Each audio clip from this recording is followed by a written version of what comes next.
you know, the experience and your involvement, and, you know, did you think of doing that straight away? Pete, when you're in a situation like that, all you can do is try to do something to save the foal's life. And the only thing I could think of was to try and breathe for her. So I started to breathe for her. She was totally limp. Her gums were white. And I could get no response out of her whatsoever when I touched her or when I lifted her. So all I could think of was trying to breathe for her. And when I tried to breathe for her and puffing in her nose, I put my mouth over her nostrils. And when I tried to breathe for her, nothing happened. I didn't get a chest rise out of her. So I went to her mouth to check her airways, and I found that her airways were completely blocked with hay that she had chewed up, which we had put her on for bedding.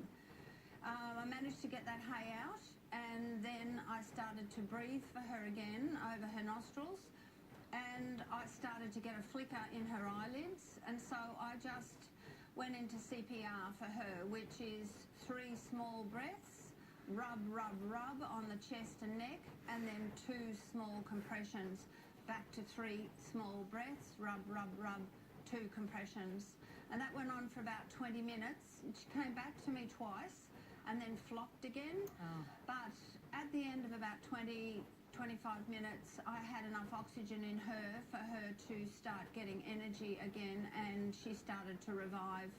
But she was dead for all the world. She just had no movement or pulse at all. And it was just freaky that I managed to find her, and I had the opportunity to bring her back. It is just extraordinary, and it looks like it hasn't had any effect on her at all. She's prancing around in front of you there. What's her name? Esmeralda, is it? It's Esmeralda Sparkles. Oh. Great name. I mean, it is a great name. We are seeing the foal bounce around there, but I mean, Deb just alluded to that just then. But are you noticing, you know, any change in the foal at all?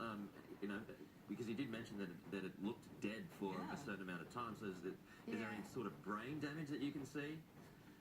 Look, no. The way you judge a foal is her behaviour, and she's bright as a button. She feeds really well. She wheezes and she poos and she runs around and plays.